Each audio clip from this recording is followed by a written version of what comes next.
assim a palavra de Deus. Ouvistes o que foi dito: amarás o teu próximo e odiarás o teu inimigo.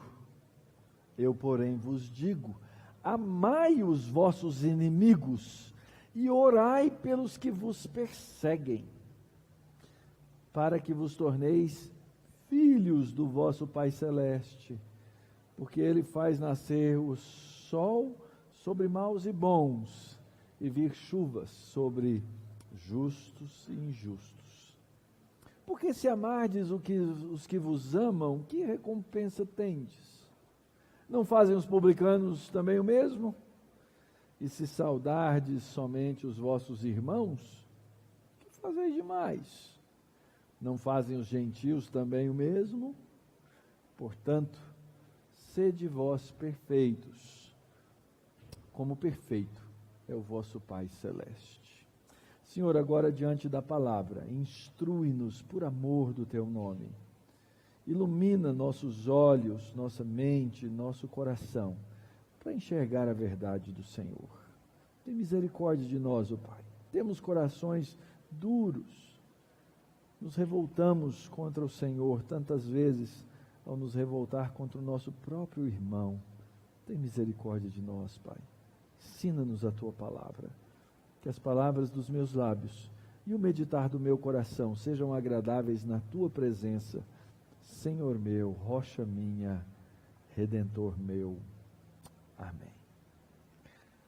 Amar o inimigo. Fala sério.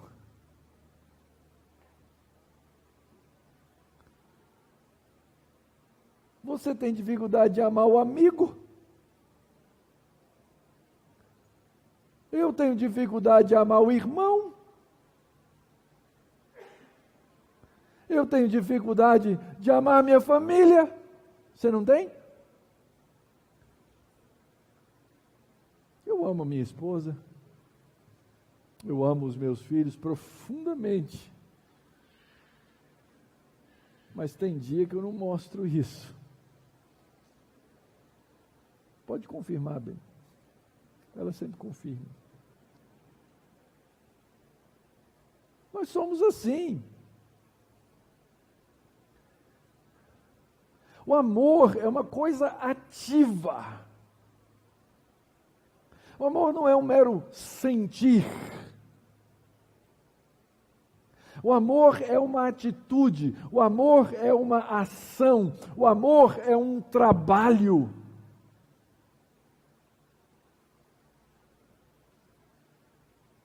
E o Senhor diz que eu tenho que amar o meu inimigo.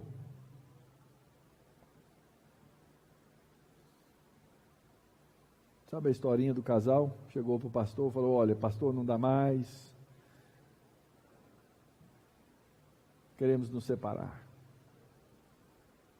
Mas por quê, irmão? Porque eu não sinto mais nada por ela, ela não sente mais nada por mim. Mas, irmão, você fez um compromisso com ela de amar em todo o tempo, de cuidar na alegria, na tristeza, na doença, na saúde, na riqueza, na pobreza, mas não dá mais, pastor. Mas, irmão, você fez um compromisso diante de Deus, você tem que continuar casado com ela. Pastor, mas eu não amo mais ela como esposa. O pastor respondeu: então você tem que amar como irmã em Cristo. Pastor, o senhor não está entendendo. Tem hora que eu tenho raiva dela, muita raiva. Não tem problema, irmão. A Escritura diz que você tem que amar o inimigo. Nós temos que amar. E amar é uma aprendizagem, é um aprendizado de todos os dias. No dia que você desistir de amar, é muito possível que aquele a quem você um dia jurou amor, torne-se seu inimigo, sim.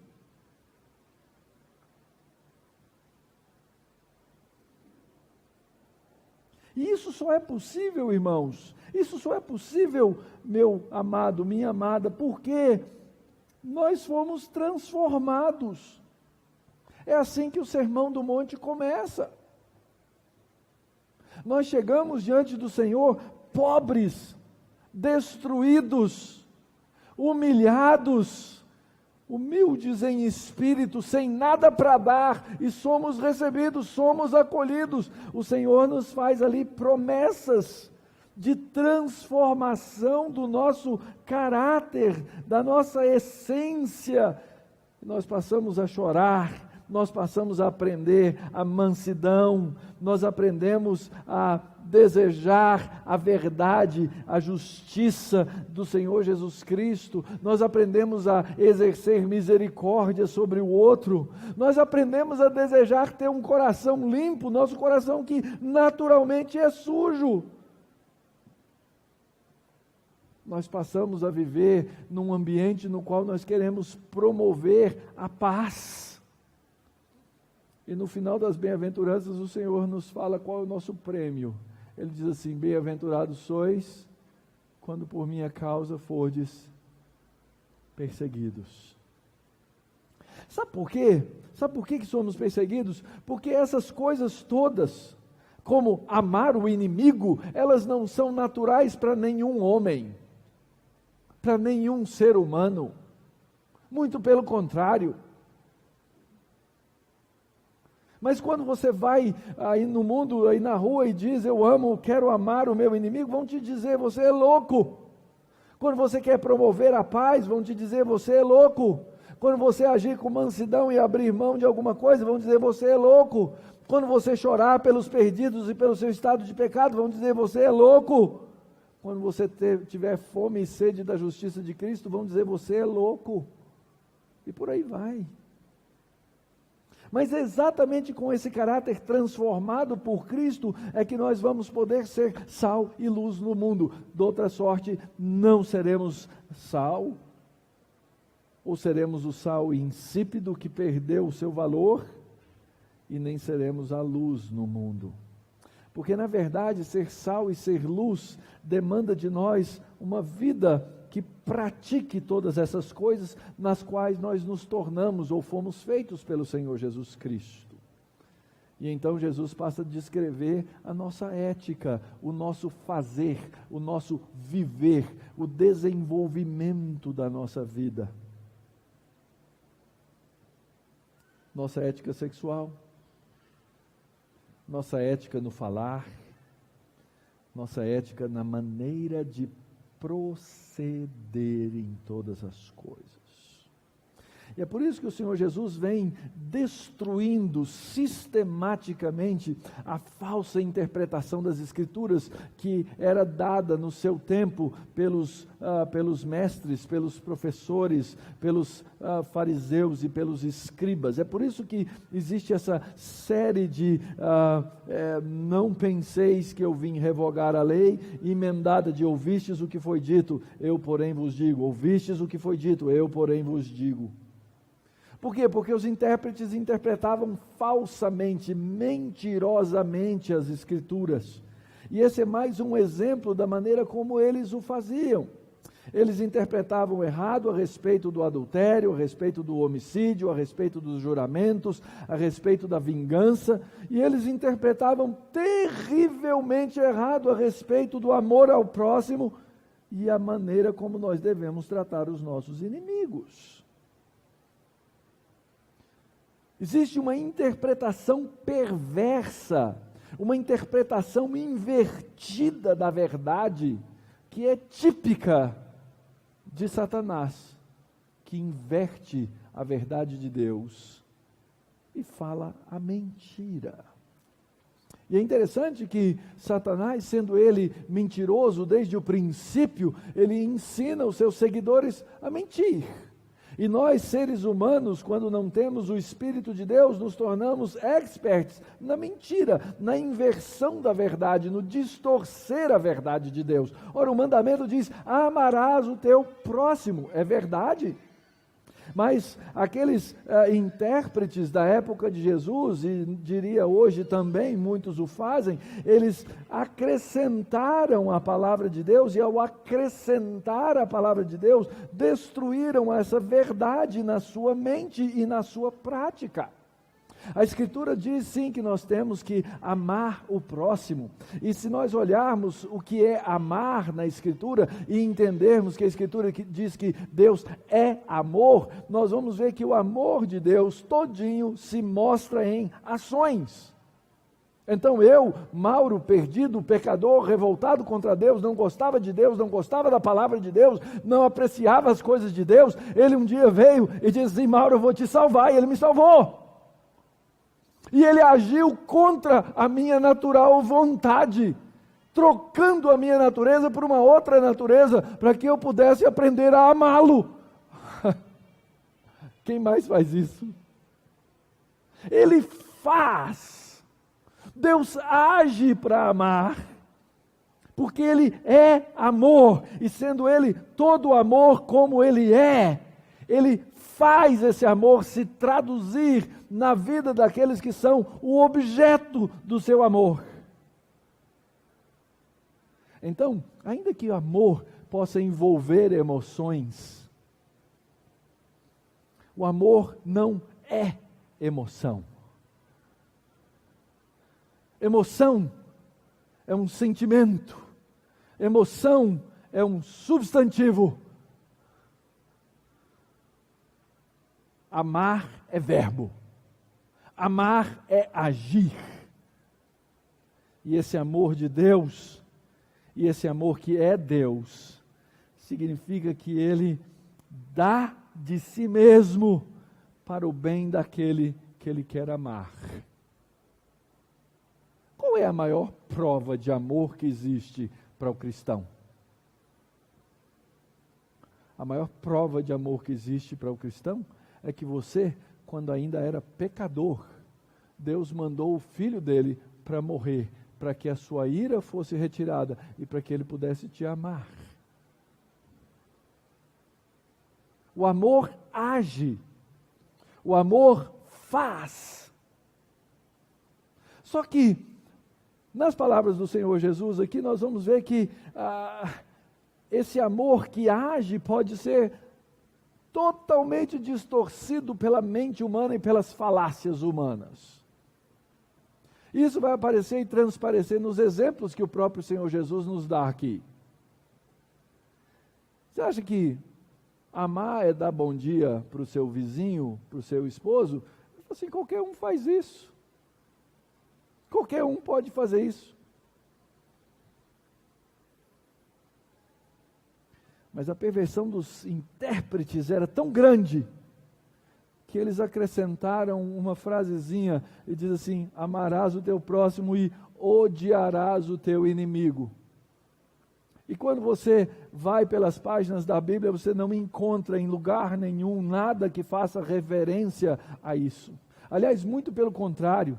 As referências no próprio Antigo Testamento são de que eu não devo, por exemplo, Levítico 19, versículo 18, que eu não devo me vingar. Ele diz assim: não te vingarás, nem guardarás ira contra os filhos do teu povo, mas amarás o teu próximo como a ti mesmo. Eu sou o Senhor.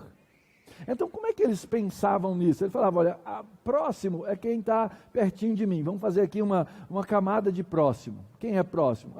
Minha esposa, meus filhos, meus irmãos da igreja, meus familiares, as pessoas de quem eu gosto, com quem eu convivo e com quem eu me dou bem.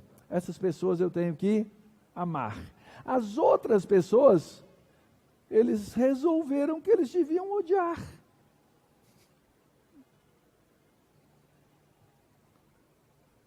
E é tão terrível a maneira como eles desenvolviam o seu raciocínio mentiroso, perverso, satânico,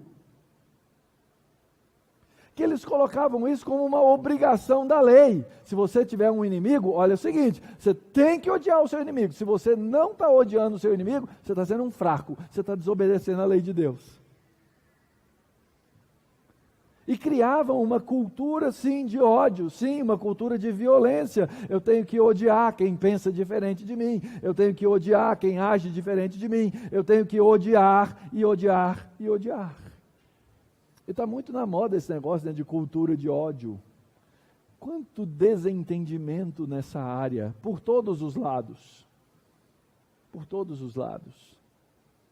Mas o fato é que esses homens, eles pecavam na interpretação, porque eles distorciam a palavra de Deus. Em primeiro lugar, porque o texto, eles diziam entre si, amarás o teu próximo. Eles omitem que a Escritura ensina a amar o próximo como a si mesmo.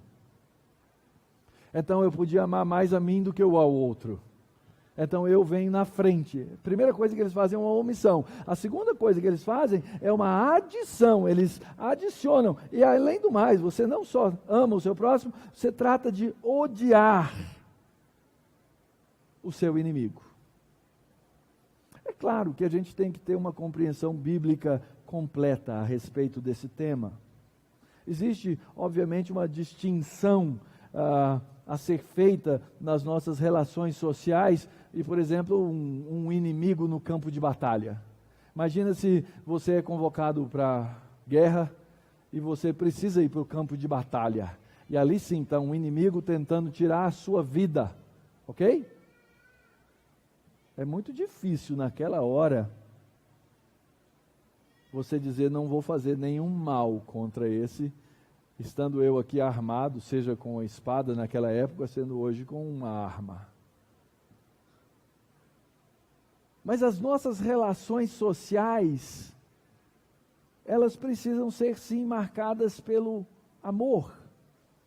Então, é diferente a maneira como eu vou me relacionar com alguém, por exemplo, que me fez mal num negócio, e um bandido que tem uma arma apontada para mim, para minha cabeça ou para minha família.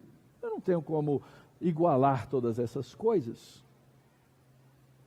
Mas o ponto é que nós temos que aprender a agir com a força que a ocasião demanda. E ainda assim, mesmo quando eu seja ameaçado na minha própria vida, eu não tenho nenhuma obrigação moral de odiar ninguém. A Escritura não diz que eu devo odiar o meu inimigo.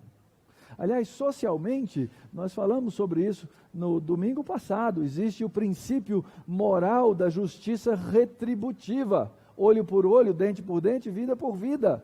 Socialmente, isso é o que funciona. Eu tenho que ter uma pena que seja correspondente ao quê? Ao crime que foi cometido. Então, pessoalmente, eu posso perdoar o bandido que me assaltou. Mas socialmente ele precisa pagar pelo crime que ele cometeu. Essa é uma distinção muito necessária que nós precisamos desenvolver. E eu acredito que o ponto do Senhor Jesus aqui, quando ele diz, eu porém vos digo, amai os vossos inimigos, é porque ele quer nos ensinar a justiça e o amor ativo nas nossas relações. O Dr. John Stott tem um esboço bem legal a respeito disso no seu comentário no Sermão do Monte. A lição é muito simples, queridos. A lição em si. A ação é extremamente complicada. Amar o perverso e amar o inimigo dentro do nosso contexto social. É isso que vai fazer toda a diferença.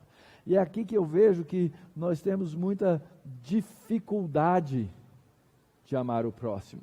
Se eu estou num campo separado de política, se eu estou, às vezes, isso é muito comum hoje, se eu estou num campo religioso, tem outras denominações, tem outras igrejas, tem coisas que eu devo sim ter abominação por elas. Por exemplo, eu abomino o erro teológico. Mas eu tenho que saber distinguir o erro teológico e os indivíduos. Porque senão nós vamos criar no meio cristão um ambiente de batalha, de guerra constante, no qual nós não seremos capazes de manifestar qualquer amor. Como é que um israelita precisava amar o seu próximo? Vamos olhar lá para o Antigo Testamento, porque Jesus está tirando as suas referências de lá. Por exemplo, está lá em Deuteronômio capítulo 22, versículo 1 a 4. Vendo extraviado o boi ou a ovelha do teu irmão, não te furtarás a eles. Sabe aquele ditado que diz assim, achado não é roubado? É mentira. O que você achou não é seu. O que você achou pertence a uma outra pessoa. No caso, o exemplo aqui, se você achou, e veja bem, esses eram meios de produção importantes. Você não vai deixar o boi ou a ovelha largados, restituí-lo-á sem falta ao teu irmão. Então, se você achou alguma coisa, sua obrigação cristã é qual? É tentar achar o proprietário.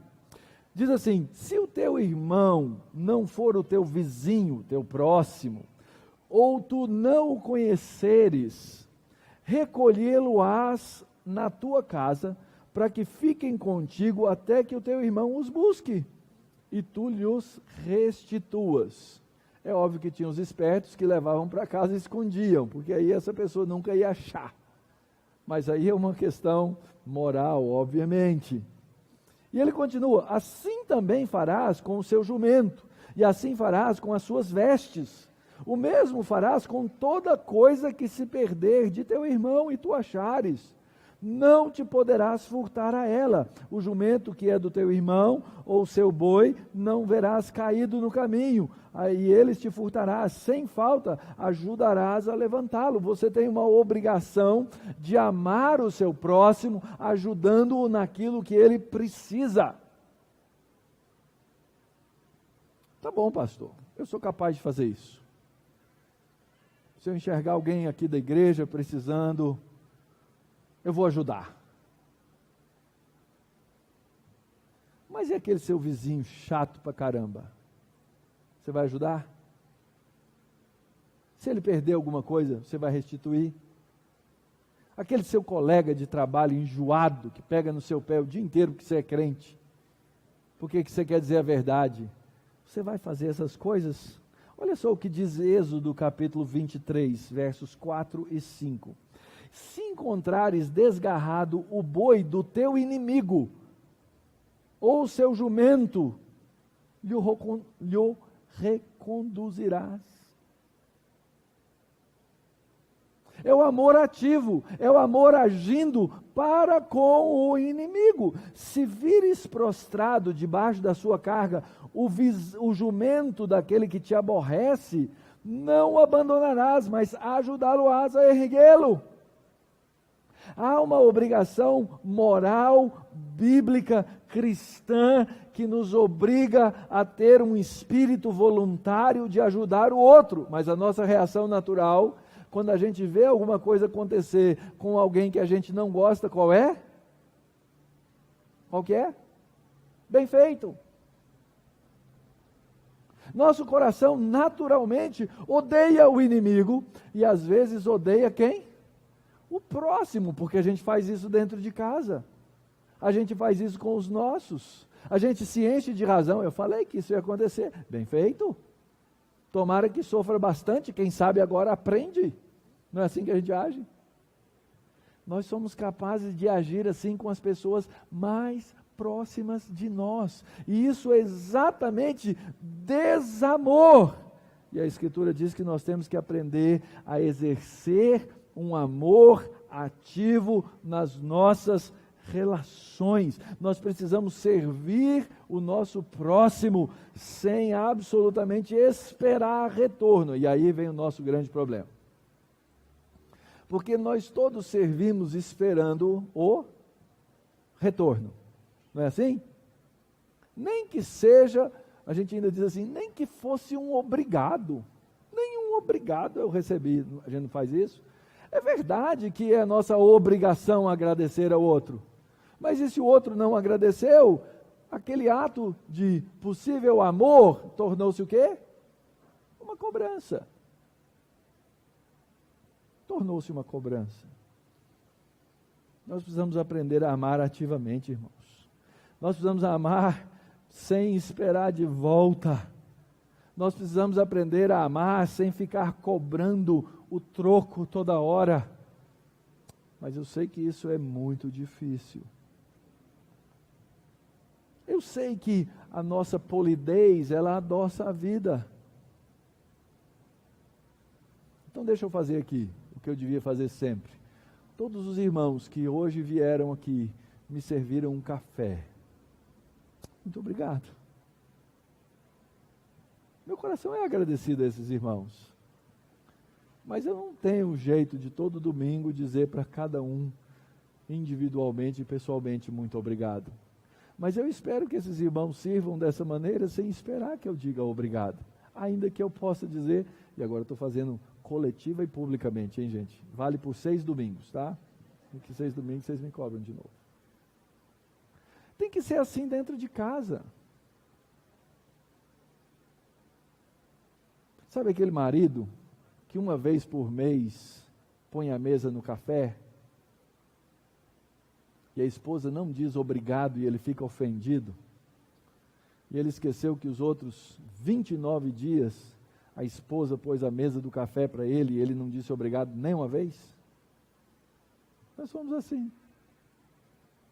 Nós agimos dessa maneira, esperando o tempo inteiro um reconhecimento. O amor não espera reconhecimento, ainda que seja muito bom reconhecer o outro. Nós precisamos aprender a ter um amor ativo nas nossas relações. Nós precisamos aprender a não ter resistência dos nossos relacionamentos pessoais. Então aqui é uma antítese, porque aqueles fariseus, eles ensinavam a vingança como uma obrigação moral. O cara te fez isso, já ouviu isso? A gente às vezes ouve pessoas dizendo isso. Você vai levar esse desaforo para casa? Você vai engolir isso? Isso às vezes acontece entre um marido e uma esposa. Isso às vezes é uma amiga, às vezes é uma irmã dizendo que você vai aguentar o que esse cara faz com você o tempo inteiro. E destrói um relacionamento na demanda farisaica, vendo uma obrigação de vingança. Quanto pecado, irmãos! Quanto pecado! Esses homens contrariavam abertamente o ensino da própria Escritura com racionalizações loucas. Quando nós olhamos para a calamidade e nos alegramos com ela, foi só a barreira romper e aí nós já começamos a achar os culpados. Foi o governo passado, tem gente que está dizendo que até é esse.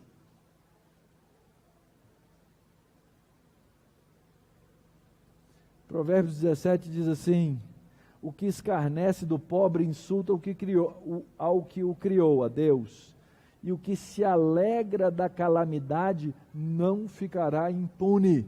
Sabe o que o Provérbios está dizendo aqui? Provérbios na linguagem de hoje, moderna e do reverendo Mauro: ai de quem diz bem feito na calamidade do outro. Ai de quem diz bem feito.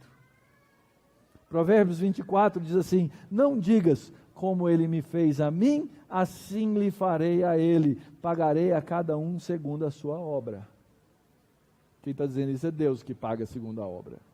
Mas eu não posso ter esse relacionamento negativo de não amor para com o meu próximo. Provérbios 25, 21 e 22. Se o que te aborrece tiver fome, dá-lhe pão para comer. Se tiver sede, dá-lhe água para beber, porque assim amontoarás brasas vivas sobre a sua cabeça, e o Senhor te retribuirá. É isso exatamente que o apóstolo Paulo vai nos ensinar lá em Romanos, no capítulo 13. Quando eu tiver alguém que me trata mal, eu trato bem. Quando tiver alguém que me afronta, eu trato bem. Eu não preciso cultivar inimizade. O ponto é que nós precisamos aprender a nos recusar à vingança. E eu sei que não é fácil, queridos. Até porque nós vivemos numa cultura que estimula a vingança. Mas o cristão é diferente, ele tem que ser diferente.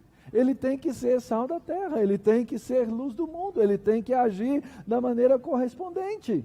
Nós precisamos aprender a nos recusar à vingança, porque senão nós vamos inverter as obras da carne e ensinamos a obra da carne como virtude. É isso que a cultura ensina. É isso que está em toda novela, é isso que está em toda série. É o que a cultura, é o que o mundo nos ensina. O mundo não ensina o fruto do Espírito. É por isso que nós precisamos aprender a mudar o nosso coração. Isaías 50, verso 6. Ofereci as costas aos que me feriam, e as faces aos que me arrancavam os cabelos.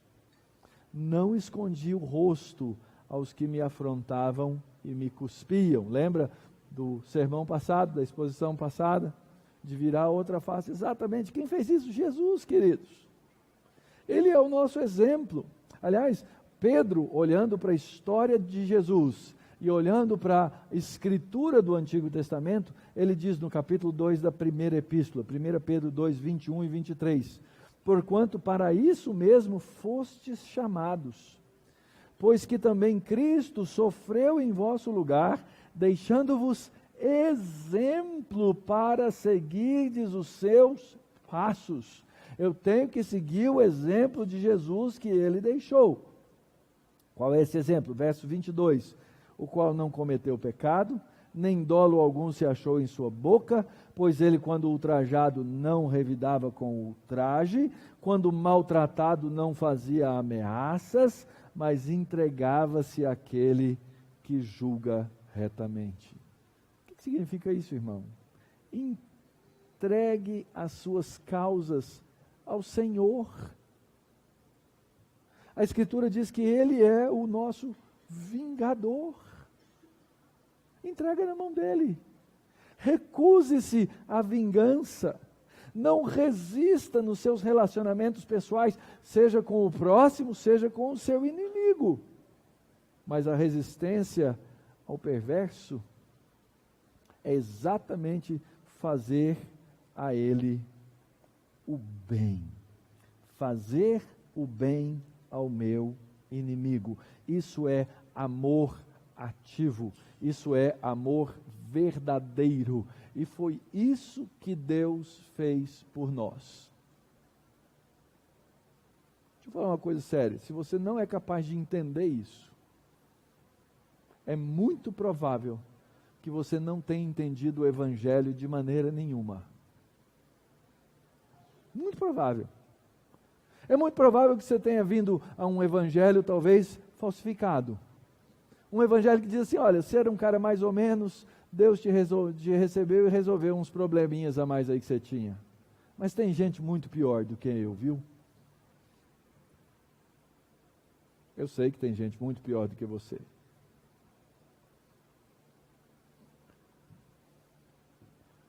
Mas o Evangelho não é isso. O fato é que você não podia agradar a Deus de jeito nenhum. Você estava destinado à morte e ao inferno. E ainda assim Deus te amou, ainda assim Deus te recebeu, ainda assim Deus te salvou, porque Ele exercitou um amor ativo. 4 exemplos, ilustrações nós temos no texto anterior, que foi estudado no domingo passado. Se alguém te ferir na face, dá a outra face. Você não bate na outra face. Dá para ser batida. Se alguém demandar contigo, procura resolver o problema. Se alguém te der um serviço compulsório, te obrigar a andar 1 milha, anda 2. Se alguém te pedir, dá. Esse é o ponto. É assim que nós precisamos aprender a amar ao outro. Nesse texto, o amor ao inimigo, ele é desenvolvido em 4 ações. 4 ações. Como é que eu amo o inimigo, pastor? Muito bem. Primeira delas, o texto diz que eu devo orar por ele. E não é oração imprecatória, não. É oração de amor mesmo. É rogar ao Pai para que o Pai tenha misericórdia. É rogar ao Senhor que Ele transforme e mude o coração do inimigo e o meu. Às vezes a inimizade, queridos, ela nem nasce por erro do outro, ela nasce por erro meu. Eu sou inimigo e o errado sou eu. Ore por isso. Aliás, o texto diz que eu tenho que orar pelo que me persegue. Como é difícil isso. Como é complicado isso. E eu tenho gente que me persegue. Tem gente que não gosta de mim, provavelmente com razão.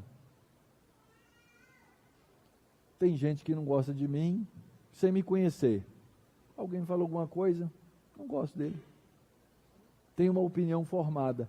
Não interessa qual seja a situação. Você recebe perseguição, o que você faz?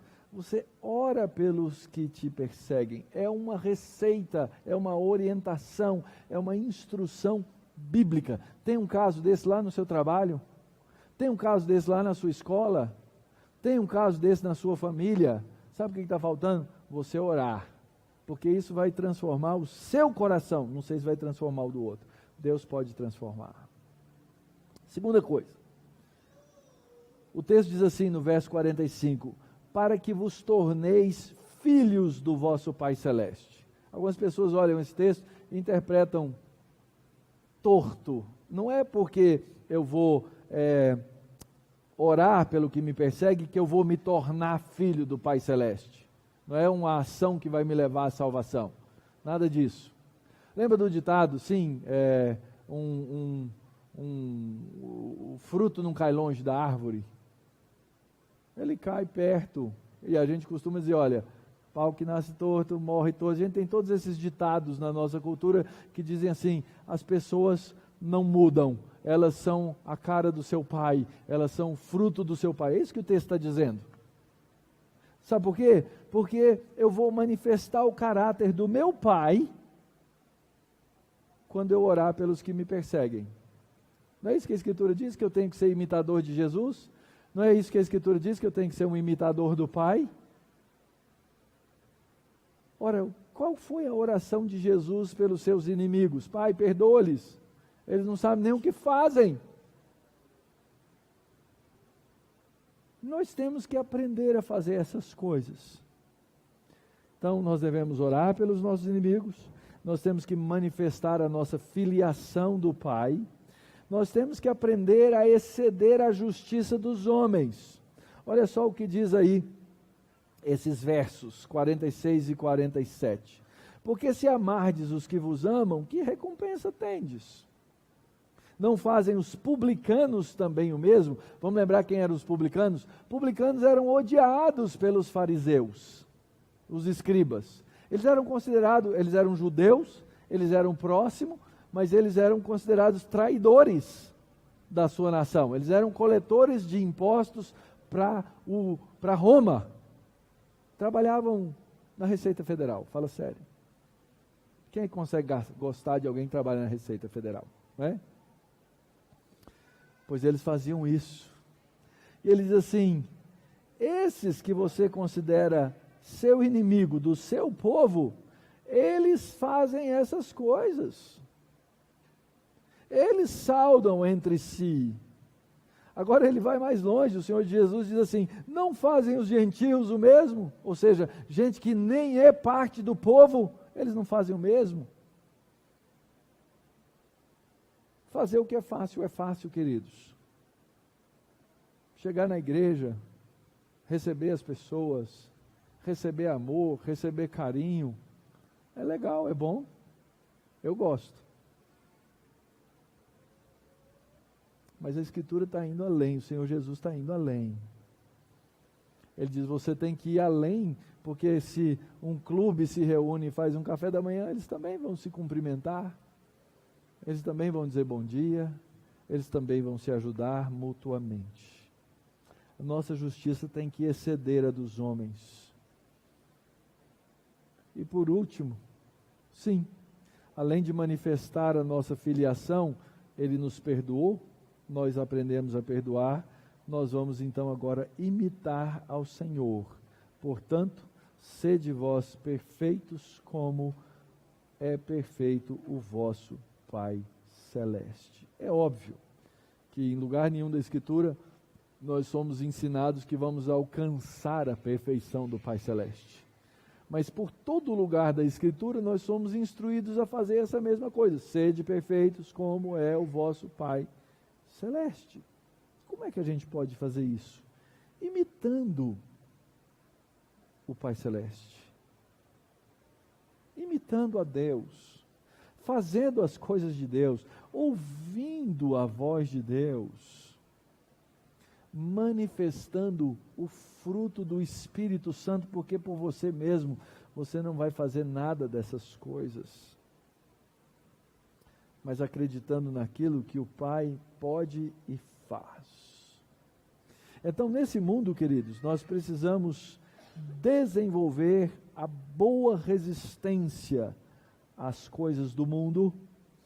Nós temos que resistir a certas coisas, por exemplo, nós temos que resistir o diabo, a Escritura orienta. Nós temos que resistir o mau comportamento dos outros. Nós temos que aprender a promover o bem no mundo que vivemos. Nós não somos proibidos de usar a força quando é necessário usar a força. A autodefesa, a defesa da minha família, a defesa da minha pátria. Mas o fato é que nós somos chamados a um amor ativo, no qual nós precisamos agir, no qual nós precisamos trabalhar, sobre o qual nós precisamos treinar. Sabe onde é o nosso campo de treinamento? A Igreja de Cristo. O corpo. Aqui é o lugar onde a gente treina o amor ativo, irmãos. Aqui é o lugar onde você vem e ouve sobre o amor ativo. Eu fico pensando naqueles irmãos que hoje, por alguma causa deliberada, resolveram dizer assim: eu não vou ao culto hoje, eu não quero ouvir a palavra de Deus. E perdem de ouvir a instrução da Escritura, a instrução da palavra, para praticarem aquilo que a Escritura ensina que devemos praticar. O texto do apóstolo Paulo em 1 Coríntios 13 é tremendo, conhecido, famoso, tem música, tem tudo a respeito. Quando ele nos fala a respeito do amor. Essa expressãozinha, o amor é paciente, é benigno, na língua original, o paciente aí na verdade é um verbo, não tem jeito de fazer na língua portuguesa, né? O amor pacientiza, não tem jeito. Mas é isso que é.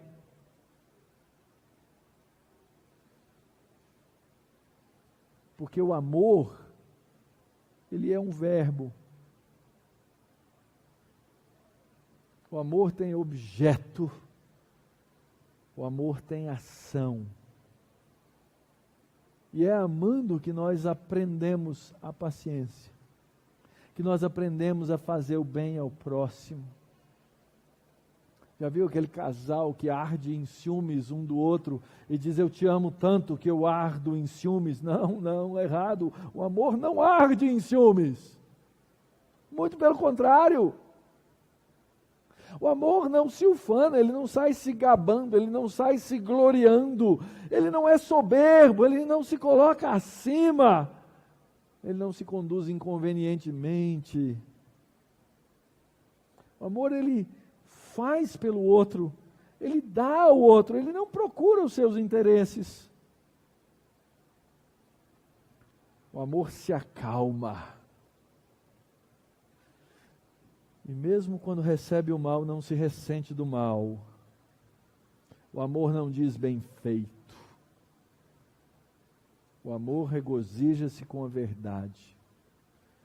O amor está disposto a sofrer, a crer, a esperar e a suportar. Porque o amor é amor.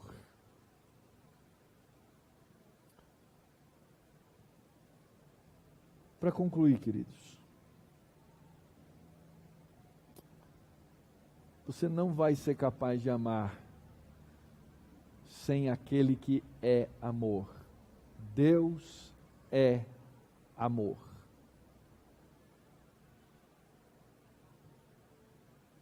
Deus é amor.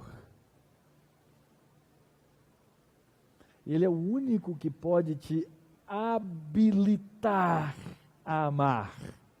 Você pode sair daqui resolvido e dizer assim: olha, pastor, hoje eu resolvi, a partir de hoje eu vou amar. Deus é amor. Você tem que viver com esse Deus para amar. Você tem que se relacionar com esse Deus para amar. E quando isso acontecer, então você pode treinar o que fazer. O amor começa na sua intimidade, queridos. Ele começa no seu quarto.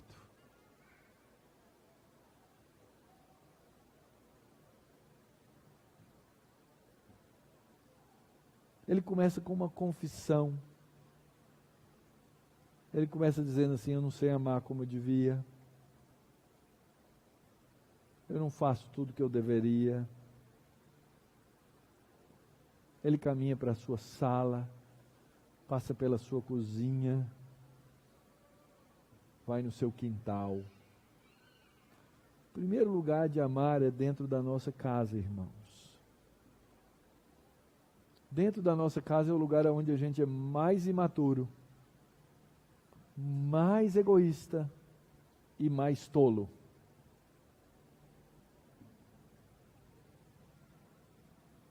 Ou pelo menos é onde a gente mais manifesta essas coisas. Então você tem que aprender a amar seu cônjuge. Você tem que aprender a amar seus filhos. Você tem que aprender a amar seus pais. Você tem que aprender a amar seus vizinhos.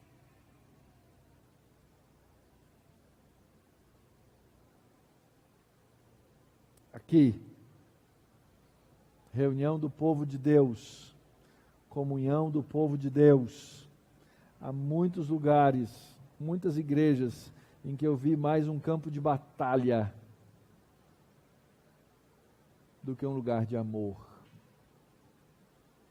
Se nós não pudermos ser conhecidos pelo amor uns aos outros, não somos igreja. Não somos igreja. A igreja é caracterizada pelo amor um para com o outro. A Escritura é muito clara: se você diz que ama a Deus, mas odeia o seu irmão, mentira, você não ama a Deus. Muito simples, não? Sua intimidade, na família de Deus, nas suas relações mais amplas, na cultura, na sociedade, como as pessoas percebem que você ama ou deixa de amar. A vida só tem beleza, a vida só tem gosto bom, se nós soubermos amar, como Cristo amou a sua igreja.